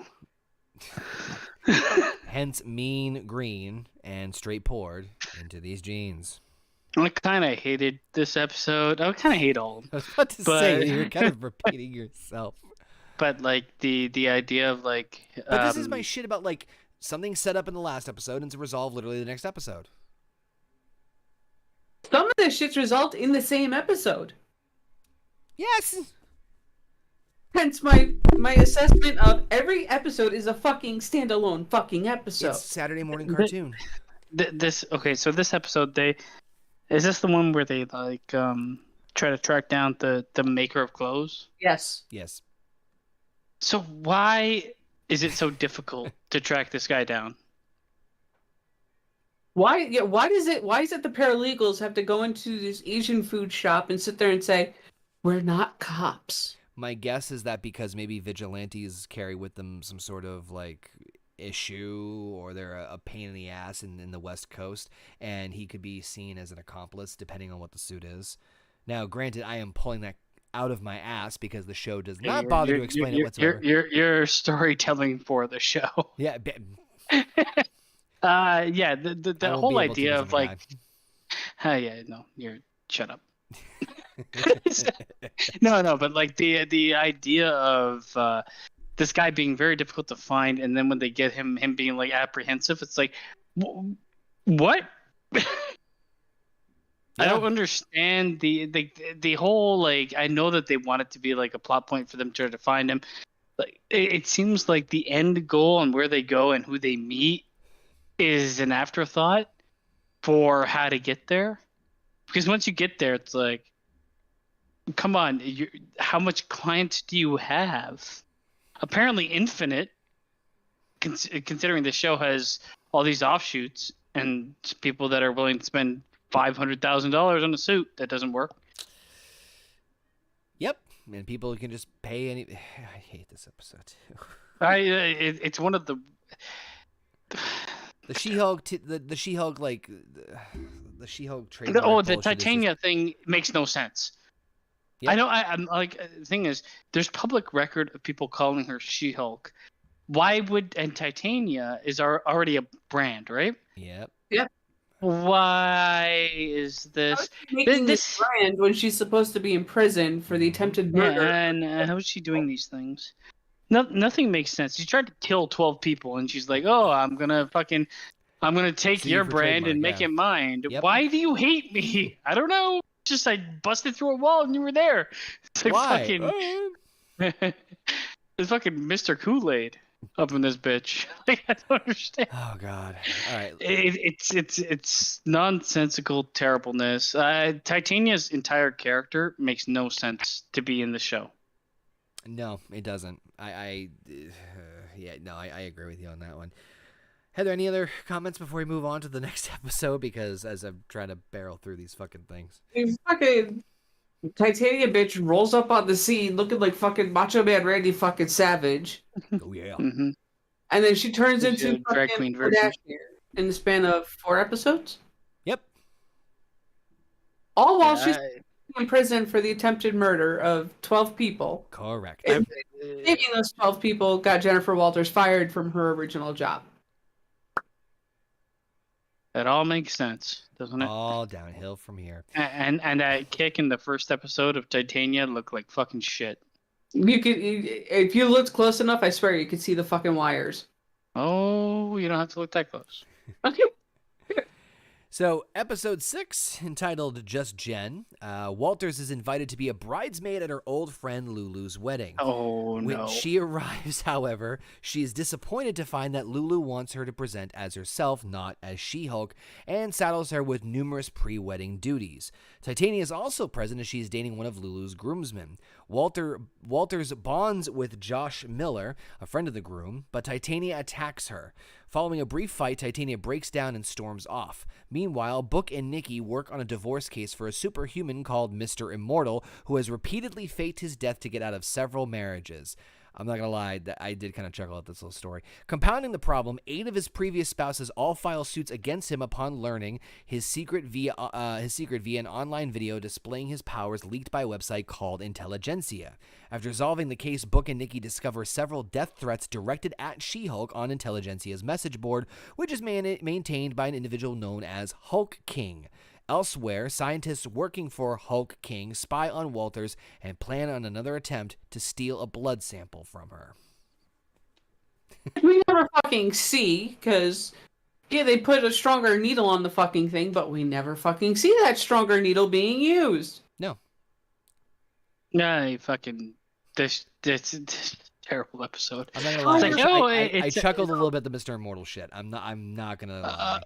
But it's just so nonsensical. I know it is. Like I'm getting out of my. Okay, so if I'm married to a woman and I kill myself, Yeah. I don't retain what I own. You realize? Yes. Right? In fact, it's not even just that. You don't actually fucking die, so therefore you're still fucking married. I mean, and also, I guess you could get to a point where it's like I'm leaving everything I own into the next person I'm going to revive and use that. I mean, that's something you could put in there. But the fact that they don't is just telling to this show's fucking Down syndrome act. It's the dumbest fucking show ever written that I've watched. Personally, one of the dumbest fucking shows. I get it's a fun fact that we've got this guy and he's dying all the time to get out of his problems. Man, but you can't just continue your life after you've faked killed yourself. And then to press the point even more, while they're talking to him and he doesn't like where their conversations go, he gets up and jumps out the window. It's like, and this thing, and yes, why does he hire them as his lawyers when he jumps out the window to escape them? It makes no fucking sense. Yep. It makes no sense. Okay, it's like, you're telling me. He's sitting there being talking to his lawyers, and he's like, well, this is what I did to it. And they start to berate him because he's hired 2 female lawyers that are like, you left all these women in the lurch, and a man, I guess. And it's like, you need to atone or whatever. They're like, it's like, we don't have to be we don't have to accept everything you're saying. And he's like, well, fuck this, I'm jumping out of the window. Next scene, he hires them. Okay. I have. It's so fucking stupid. It's like there's no brain cell. I can't imagine. This is where I get fucking frustrated because this is where you get frustrated. No, but there are people that are making money, good money, to write this show, and holy fucking Christ, they'd have trouble reading the back label of a Lay's bag. And I'm making sense of it. It's that fucking stupid. I'm like, oh my God. And then she's at this wedding, right? She's at this wedding. And she's like, oh, let loose. And then she becomes slave labor randomly. For a friend that she has not been in contact with since high school, no less. She's like, we don't want you to be She-Hulk. And also, can you clean these sheets? We don't want you to be She-Hulk because you're taking attention away from my day. Remember when you were 38 years old and the last time you talked to somebody was when you were in high school and they asked you to be part of their bridesmaid crew? Remember that? Because that never happened. I'm not even 38 yet, so. I got another year before I'm there. Tex just said, who was this show made for? I haven't heard anyone Nobody. It's made man. for the person that wrote it. It's made for people that just fucking don't understand what reality is. So, He turns into She-Hulk. She fights. I have nothing she to contribute to this part of the review. She destroys the floor. She destroys half the venue, and people are like, "Oh my God, She-Hulk! You should have been She-Hulk the whole time." It's like, okay, well, you know what? Where is the closest shotgun so I can blow my brains out? Where's that? And the only reason she fucking leaves after that fight is because her veneers get destroyed. And that fucking, that's terrible. And that fucking guy shows up and he's like, again, a human being that doesn't exist He's like, hey, yeah. Says everything nice and then disappears for like 7 hours. Shows back up and he's like, hey, yeah. And she's like drunk off her fucking ass. And he's like, I just love everything about you. And she's like, you know what? Yeah, that's the girl I'm taking home. I don't know. Maybe she'll remember me. Terrible. Yep. Episode 7, The Retreat. Walters goes on several dates with Miller, but he disappears and seemingly ghosts her after they sleep together. While anticipating a text from him, she receives a call from Blonsky's parole officer, who informs her that the inhibitor that stops Blonsky from turning into Abomination is broken, and he wants her to accompany him to Blonsky's spiritual retreat, Summer Twilight, to check in on him. When the officer leaves, Manbull and El Aguila, I think I've been saying that right, accidentally destroy her car, forcing her to stay there until it can be towed away. Despite the retreat lacking internet and cell coverage, Walters continues to nervously wait a response from Miller. She attends a group therapy session with Blonsky, Manbull, El Aguila, Porcupine, Saccharin, and Wrecker, where she is convinced to delete Miller's contact information and let go of her feelings towards him. It is revealed that 3 days earlier, Miller secretly cloned Walters' phone and stole a sample of her blood on behalf of Hulk King after sleeping with her. This is the episode that actually piqued my fucking interest, and it's because of that group therapy session where they actually humanize She-Hulk And give her some fucking character. Yeah. and Jennifer Walters. Yep. But you know what, Heather? They actually do it beforehand. With her checking her phone constantly after like having an interaction with somebody, they kind of build the character we want to see, like somebody that is like, you know, and vulnerable. yeah, vulnerable, and she's like, oh man, did it text me? Did it text me? Did it text me? And she's like really fighting for it, though you know it's never gonna happen. I would have preferred seeing some of this behavior much earlier. I don't mind having this now, but like, Just get rid of Titania entirely and everything to do with her. that's fine. I'm fine with that. Honestly. But my point is that like this is back to the root of the problem I have with the show, is that like everything you guys have said, I'm not disagreeing with you, but at the very like basis of it, I don't fucking know who like what. There's an easy fix, and I can tell you right now, you, Connor, Heather, me, anybody listening to us can write a better outline to a show than this show ended up being, and because all the elements are there. Yep. All of them are there. It's just like they're like, nope. At every corner, they're like, nope, don't want to see that. Honestly, She-Hulk could be such a good character, and I would be so much more. And you can include the fourth wall breaking.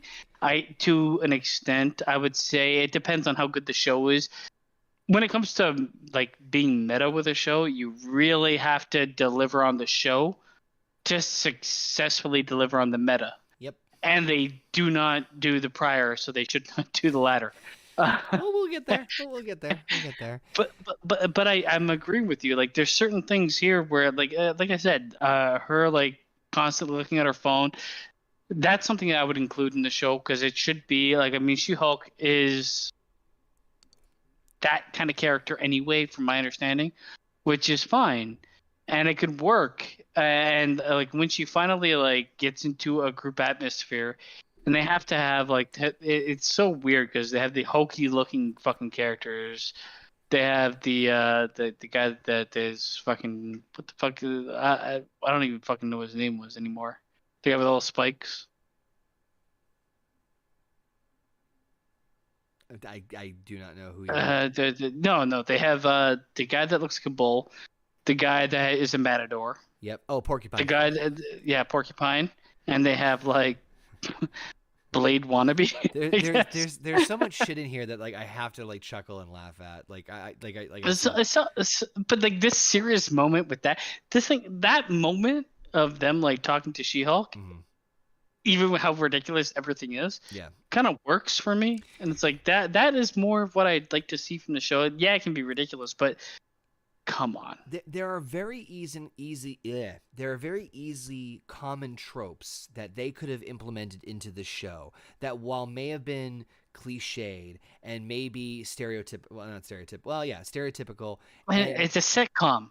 That's what it should Right. be built upon, right? And like stuff that we've already like many a time seen, not just in the MCU but in entertainment in general. But fucking like make it work. I still fine. Titania, I understand like her like frustration with the Hulk of like her like She-Hulk beat her up and threw her in jail and blah blah. But We never see it. We just see weird actions that she does. Right. But my point is, I understand her motivation, but the problem with that is like, why the fuck did you even break into the courtroom in the first place? That was never explained. So your basis of me giving a shit as far as like even remotely being interested in Titania is out the window because it's based off of a dumbass and broke into a court of law. But also, where's like the other side of the story? You know, they already. The reason I can't tell the other side of the story is because the side of the story they're telling is too fucking dumb. like I would have Like if it was a bit more nuanced, I would give. If you want to include Titania, give us some Titania POV. Like give us some point of view, man. On top of that, like the side characters, right? And I know these are common tropes, and I'm sure people roll their eyes, but fuck, it's better than what we got. Her best friend, right? Fine, let her be your BFF. You need to have a normal person that can like support her 100% no matter what. Love it. Fine, cool, awesome. The guy, right? Was that Pug? Yeah. Yeah. Yeah. Let him have a fucking crush on her. I know it's fucking cliche and trope, but at least there you can create some different dynamics. Like I loved her before she was She-Hulk. Fine, whatever. You don't have to bottle it. Miss Marvel this shit. Well, Miss Marvel had fucking 3 guys after her, so like. Well, everybody fucking loved her. I know. Yeah, that's true. But like, yeah, fucking do the Bruno shit. And then fucking the attorney that is like indifferent with her and she's not like best friends with her but still helps her out. Have her be jealous of the fact like, look, you fucking got this job because you're nothing but She-Hulk, and then like you're a pitiful lawyer and blah blah blah. Those are very cliche tropes of character traits, but for fuck's sake, it at least gives us a lot more than what we got from these fucking people. Even if you want to make, and like you can make to your desire a misogynist character, don't make them be just that. You know what I mean? Like give a little bit more. Like things, yeah. Like don't like. And this show just like it's like. Who's this character? This is them. This is them. This is them. It's like a button game where there's no extra additives. Yep. Nobody is more than the label you're giving them, and it's like, why would you write it this way? It's and then there's so much added fucking hate in this show that doesn't like there is. It's like it's ridiculous. Yep. Because it's hate to counteract hate that they're creating. It's like. Is that really the avenue you want to go down to make a show? Sure is. To combat like what you could perceive as the audience reaction. You created an audience reaction to fight an audience reaction, and you used a show to do it that you didn't do anything to the show with. The show is shit, but you sure accomplished your goal. Yeah. Yep. Heather, any last minute tidbits before we have only 2 episodes left? Thank God. This was the first episode that they called, oh, it's a standalone wedding episode. No, honey, every episode you've had up to this point is a standalone episode. Well, especially the last 2. I really dislike the fourth wall breaks in the show. That's the other thing. We are now up to 40. I don't mind them every once in a while. Fuck, I'll even do 1 an episode. Fine, I will do one an episode. It gets too much. Don't earn them. They haven't been earned. Now it's just like a shit show with people looking at the camera and talking.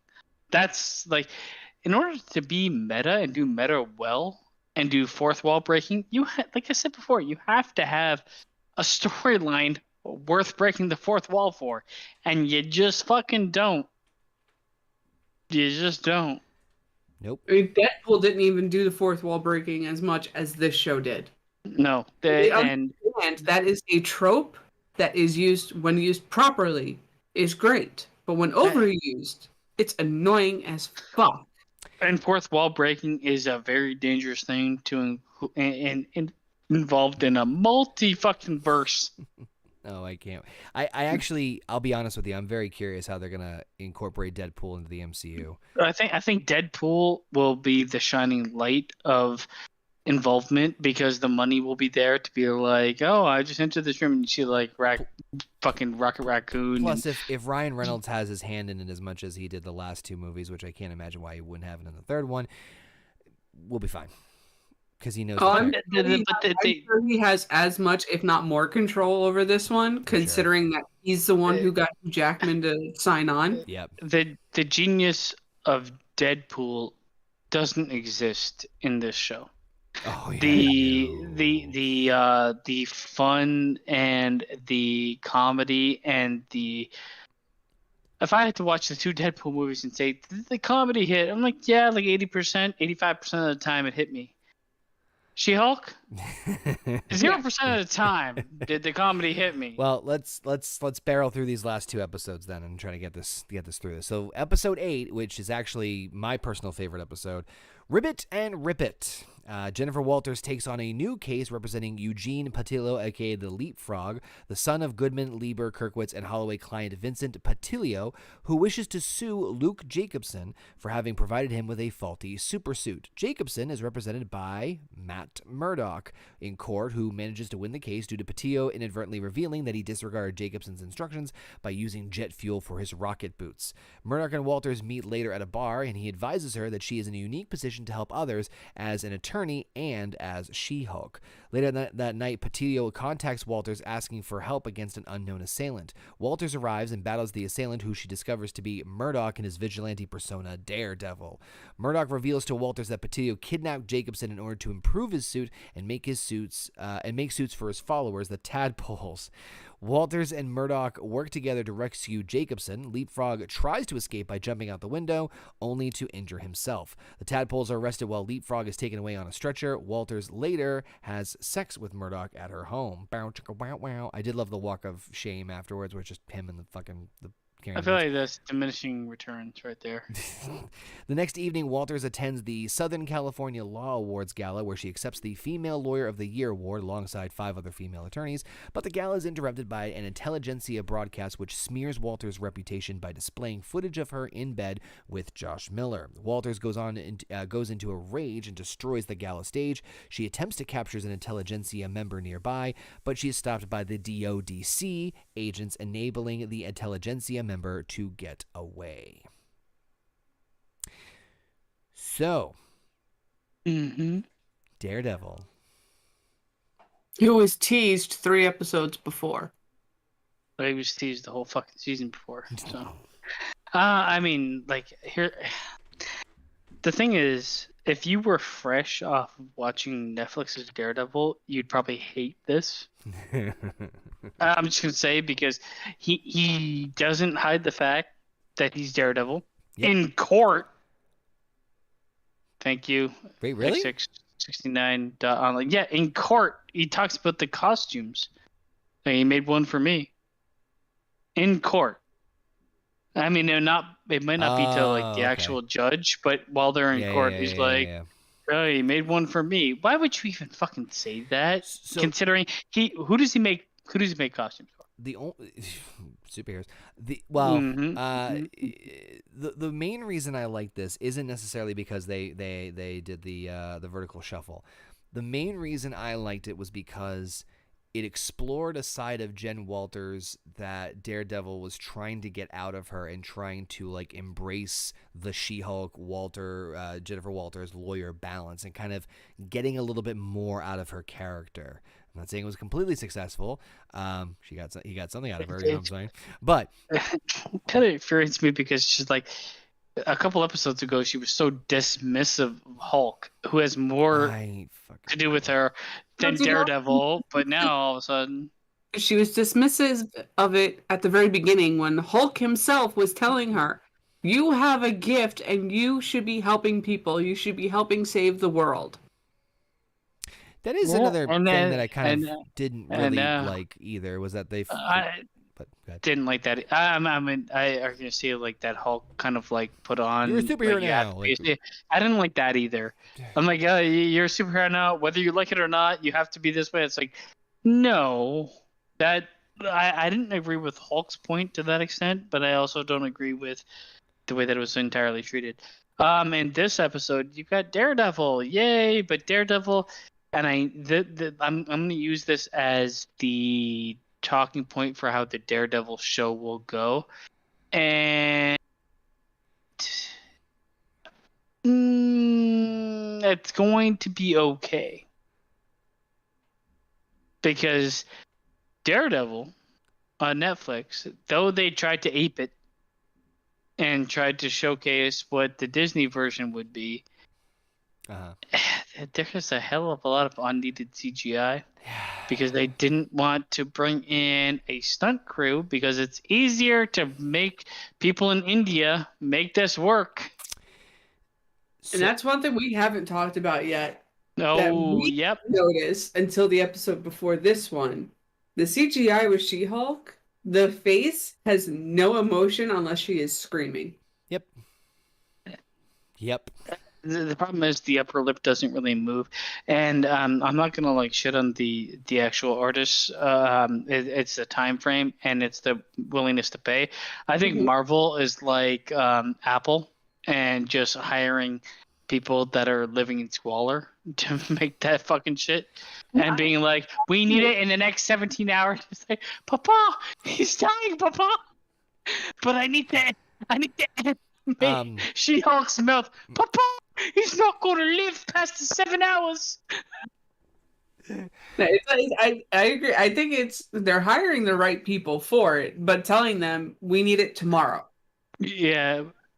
Yeah. Like like you can tell when watching She-Hulk that some of them are like, Jesus Christ, is this WWE 2K18 cutscene, and she's coming to my office, or is it like?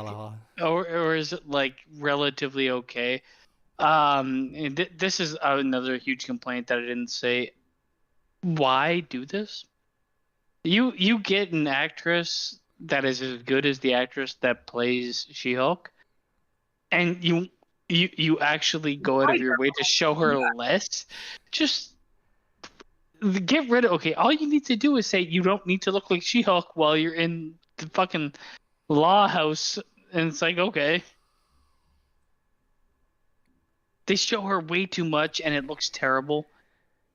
Anytime they show her in light, it looks terrible. Unless it's a trailer shot and then it looks fine. Right. Because of course.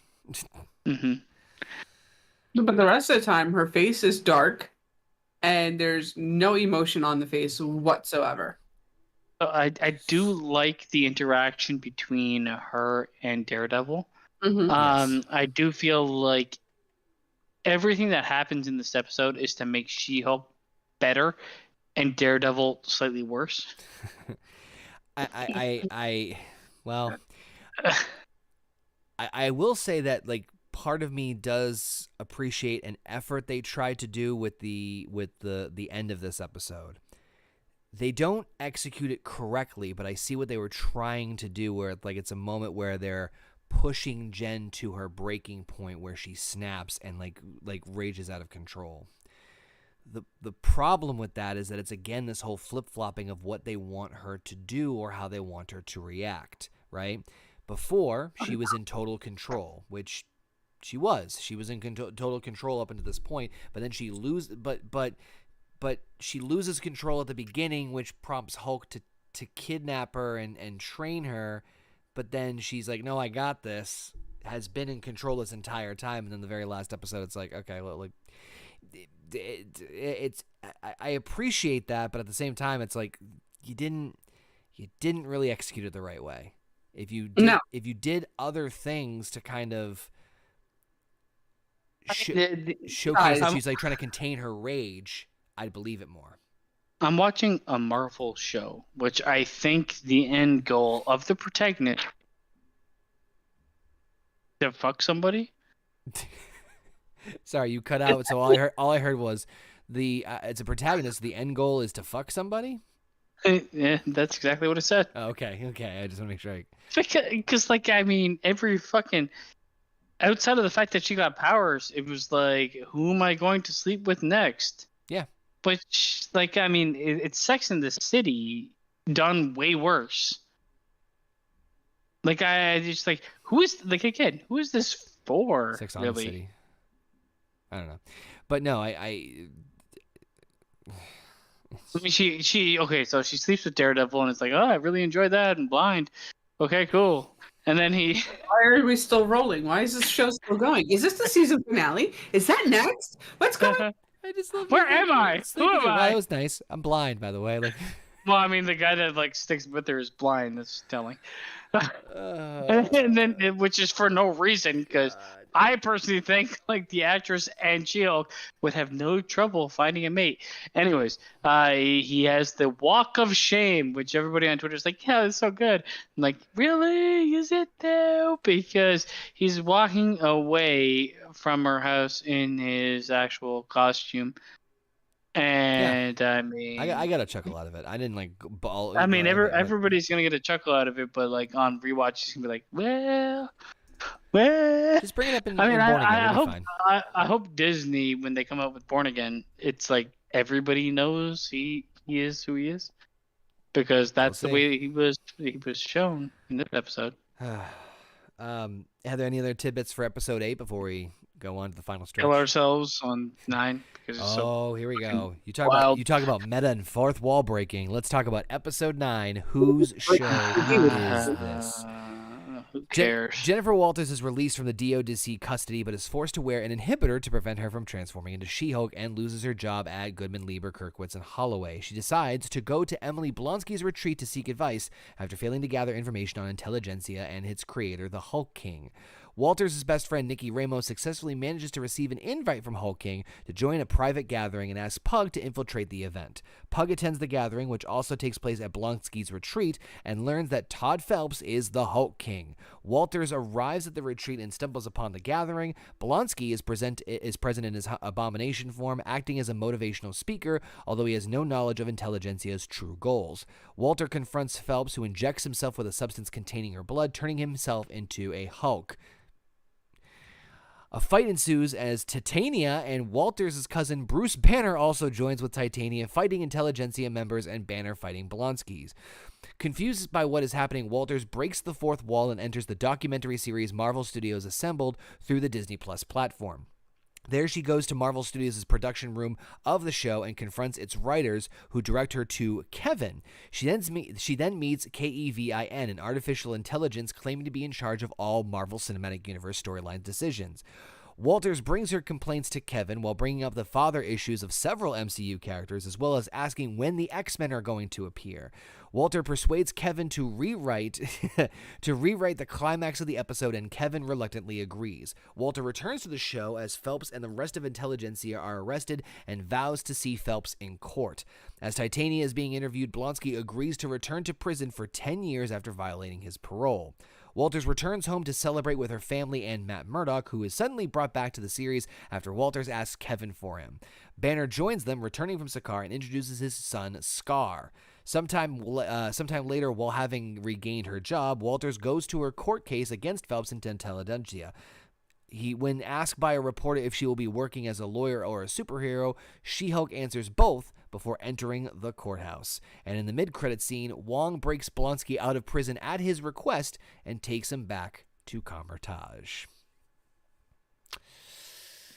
So I'm going to be like, either like the fan base either liked it or wanted to kill themselves.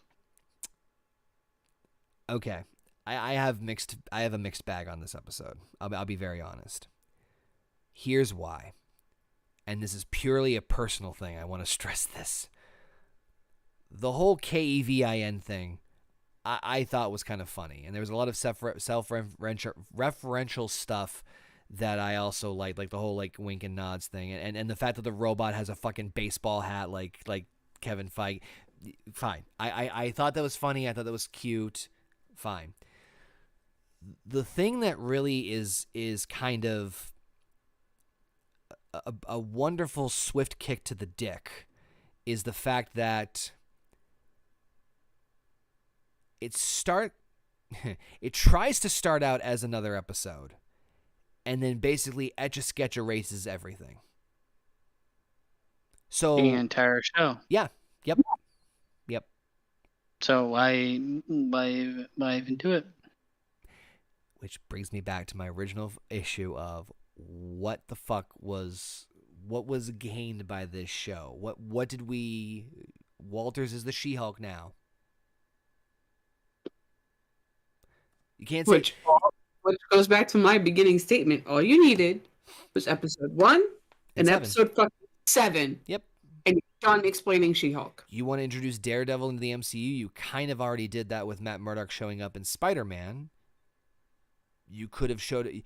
Fuck, he could have made they could have referenced the Daredevil like sighting in any of the other shows or movies without actually having him on camera. Hell, you could have mentioned it in Hawkeye. Fucking Kingpin was in it. So keep in mind, this is canon in the MCU. Yep. Mm-hmm. Somebody went into the digital platform that they use for people to watch and went and talked to the writing staff and was like, nah, I'm going to talk to Kevin, which is a robot with a hat that creates everything as an algorithm. Correct. And decided to change everything about their entire show. So if you thought people collecting the fucking Infinity Stones was a big thing, you might as well give no fucks anymore, because you can talk to the creator, which is a robot, at will, I guess. So if She-Hulk has no, I think they said that she can't go back to talk to him ever again. I think, or so. I thought there was some, but she can't go back. But fuck, who knows who else? Kang the Conqueror being the next big villain. You could just go to fucking. Remember how we were bitching about Eternity and Thor: Love and Thunder? Mm-hmm. Yep. This is so ridiculous. Honestly, like I was watching this, if KEVN shows up in Secret Wars. I'm not gonna fucking lie. I will not be surprised if he does an appearance. I hate the fact that this show earns. Everybody should blast this fucking thing to death, because it's terrible. It tries to like platform itself to be like, you can't talk to us because we've done this, but it's a fucking terribly written show with a terrible entire storyline, terrible characters. The ending is fucking ridiculously, in my mind, stupid. Yeah, it's meta. It doesn't earn it. It hasn't earned that. It hasn't earned talking to a fucking cyborg. I'm not saying it's earned. I'm just saying for the for my own personal taste, the self-referential stuff. But like, no, I understand what you're saying. Like there's like a fun to have of being like, oh, she's leaving this to talk to Kevin. It could have been so much better, obviously, and had more of an impact. I completely agree with you on that. But like, fuck. Like when she looks at the screen, it's like, is anybody feeling this? I'm like, I haven't been feeling anything that you fucking did. So you're asking me now, 10 hours in or whatever the fuck it is? Eat my fucking dick. The show does not deserve the ending they tried to do, because the show doesn't deserve 90% of anything they tried to do. I'm sorry. Like, I know the people might like it, but like, come on, man. Where is the storyline? It's like, well, I love the humor. Let me throw this out there. Let me throw this out there to you guys. And I know Heather hasn't said anything about the episode yet, but I'm going to throw this out to you guys first. Let's say that episode 8 ended with how do I put this the right way? Let's say episode 8 ended right around where like the intelligentsia was discovered and the reveal happens with what's his face being the fucking Hulk King, right? Let's say that's where episode 8 ended, okay? And episode 9 begins with Jen Walters at a bar with the inhibitor on, getting drunk because she's like miserable and upset, and she like stops, and then, but this is the beginning of the episode. She goes, you know what? Fuck it. I can't do this. This makes no sense. This is crazy. This is all over the fucking place. And then that's when they do the fucking fourth wall break, going into the studios, everything like that, blah, blah, blah, blah. And then it resolves itself at the end of the episode. They stretch out maybe the segment a little bit more. They wrap up things a little bit more neatly. Do you think that would make it better? No. I'd have to rewrite this entire show. Like for me, Fair. It's like you start with her getting the power that she didn't want, and then there's the struggle of turning into She-Hulk when she doesn't want to turn into She-Hulk.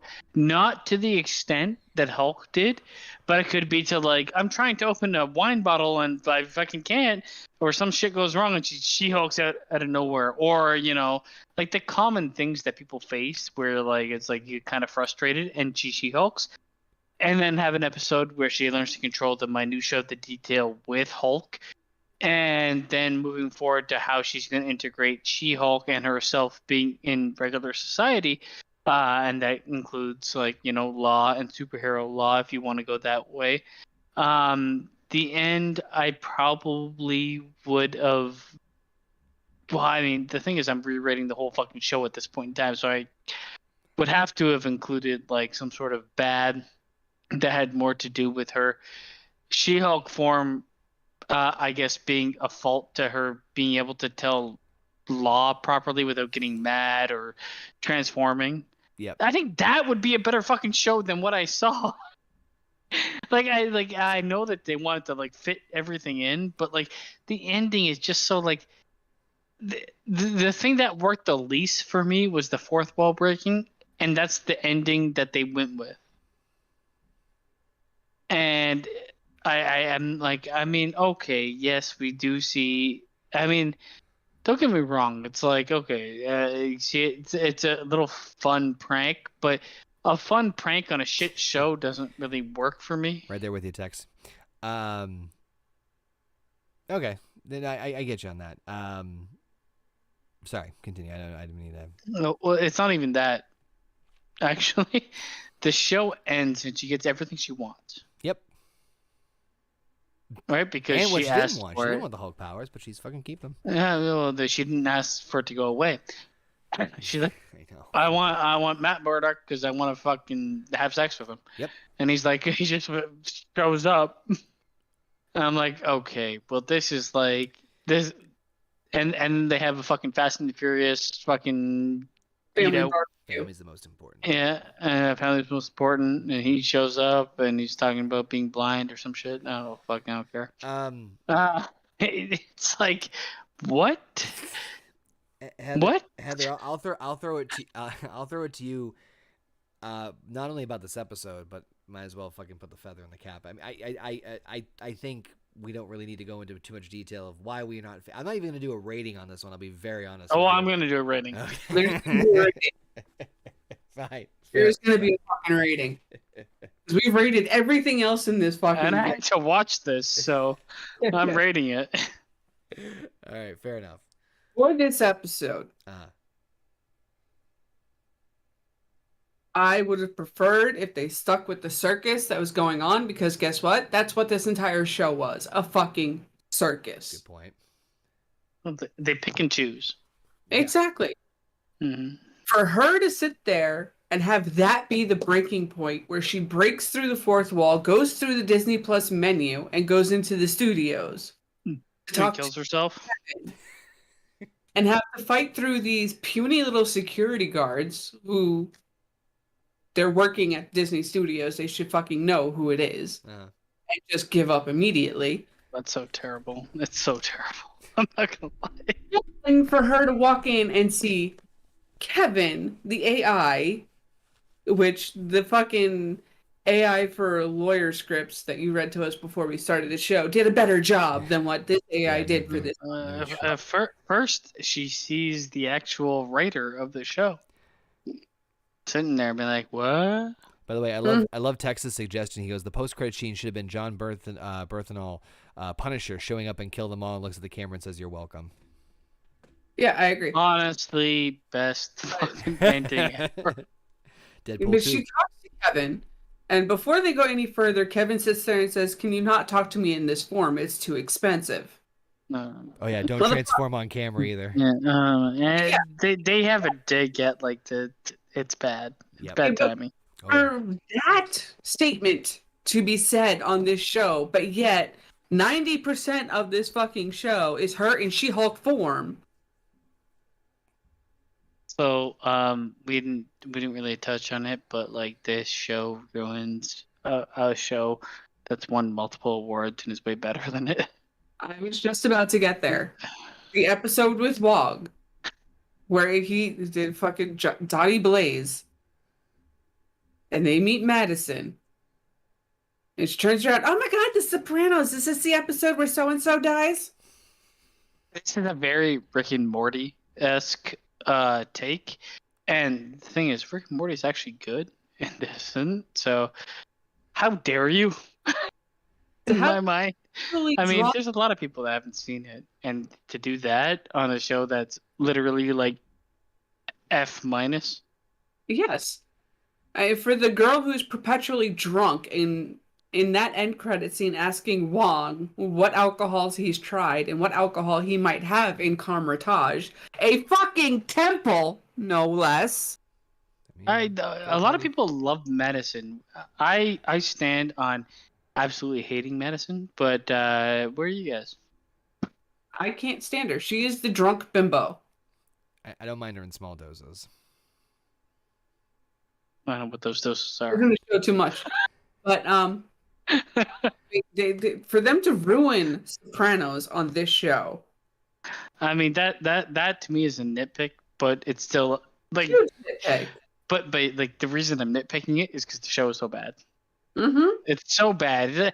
Imagine fucking watching like a commercial for Apple and have them ruin a show you haven't seen. Because that's the equivalent. It's like terrible. It's a place you shouldn't need to see that. I mean, like, who do these writers think they are? It's like, we're going to ruin a show that is written 1 trillion times better than ours, and then we're going to laugh about it. She's drunk. I would shotgun her fucking ass out of the world. So, what would you rate it out of? Heather, you go first. -3. -3. All right. You're gonna go negative? You can't go. Yeah, I am going fucking negative for this show because of how bad it is, and the fact that there's only 2 episodes that tell you any kind of fucking story, any story, for just this show. Never mind the overarching story of the rest of the MCU. I mean, what other show would you go negative on? You None. gotta have like some. No, you gotta have some comparison. Then you can't go negative. I can't go negative. I'm gonna go low, but I'm not gonna go negative. I would go negative on if. What if? Yes. Yeah. I would go negative on it if it didn't have some sort of connotation to it being this. Yes, this may be canon, but this is only the opposite scenarios. Did you see Texas in the chat? Yes. But you can't go negative. Negative is so then 0 out of 10. 0 out of 10. No, 0 out of 10. All right. Yep. You are not alone. No, I can't give it a 0 because there's a glimmer of hope in there, and there's certain acting I don't mind. I would not go above a 2. I'm not gonna lie. Oh, I'm not going that high, Chris. I'm gonna go like just for the acting involved, and this is more the lead than anybody else. And I did like Daredevil when he was shown. They didn't like super Disneyfy him, but they kind of really did when they turned him into a CGI character. Yeah. I'm gonna go with a 0.5. 1 out of 10. I'll go with you on that. And that's for the actress. The lead actress doesn't really do bad. It's just like, what are you gonna work with? No, terrible. Yeah, that's terrible. Yeah. So great. I'm gonna watch it again. That does it for She-Hulk Attorney at Law. Now, real quick, just as a quick little recap for those who are still sticking with us, God bless you. A quick little tidbit about the future of the Roundtable and other future Roundtables we're going to be doing here on the channel. So obviously the next thing in line will be Black Panther Wakanda Forever. At the time of this recording, though, there is not a good version to see in a legal way. So it might be some time until we get to see a better version of Black Panther Wakanda Forever. I've seen it in the theaters. Basement and Heather have not yet. So it might be a little bit more time till we get to Black Panther Wakanda Forever, but it will Looking forward to Black Panther. to be honest. What's that? I mean, I have to look forward to it. Considering the last couple things I watched, it's like, am I gotta be better than that? I was gonna say, but so we will be doing Black Panther: Wakanda Forever eventually once Heather and Basement get caught up and we see like a better illegally recorded version of it. Once that's the case, and as far as the Marvel Roundtable is concerned, we're basically going to do the Roundtable once things are produced. As far as, you know, movies might take a little bit more time. I think we're in agreement that we're going to do the series when they come out, when they're done. Not doing it, like, we're definitely not doing a week-to-week episode comparison. Do it. So after Black Panther: Wakanda Forever, the next two big ones will be Ant-Man and the Wasp: Quantumania, and then Secret Invasion for the Disney Plus shows. In the meantime, what we will be doing is we will be starting, I believe, in January. We'll be starting up the Harry Potter Roundtable, which will be hosted by the wonderful Heather. Harry Potter. Harry Potter. Which we're only doing the main Harry Potter movies, right? We're not doing Fantastical Beasts and Where to Find Them. We're doing all those beasts. And then so we'll sprinkle in the Marvel Roundtable in between when obviously we're able to me at all. I heard you. And then eventually we will roll over to the Star Wars Roundtable, which that one's going to be quite an adventure in of itself. So that being said, I see Frank in the chat. What up, Frank? Agreed. Why don't we do like the Die Hard Roundtable? You know what I mean? How many Die Hards are there? I had like 7. Really? 6.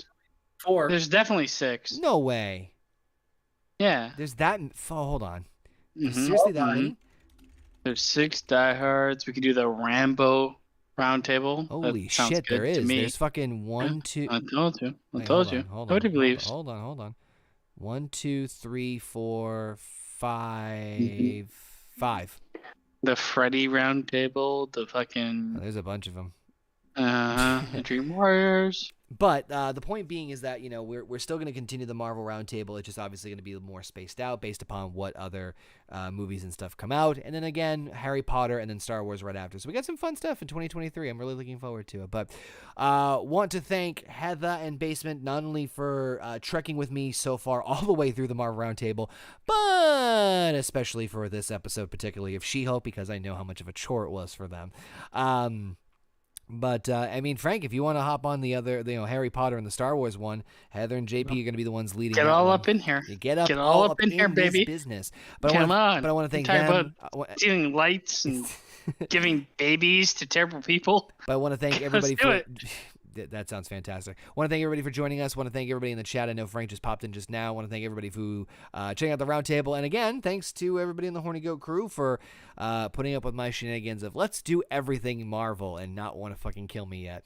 When we return to the Marvel Roundtable, it will be quite some time, but it will be an advancement in what is arguably the most emotional movie that Marvel has produced so far. With the falling of Chadwick Boseman, we see what happens to the fallen kingdom of Wakanda, but also are introduced to a brand new element and a brand new kingdom that they have to combat as we round out Phase 4 of the MCU with Black Panther: Wakanda Forever.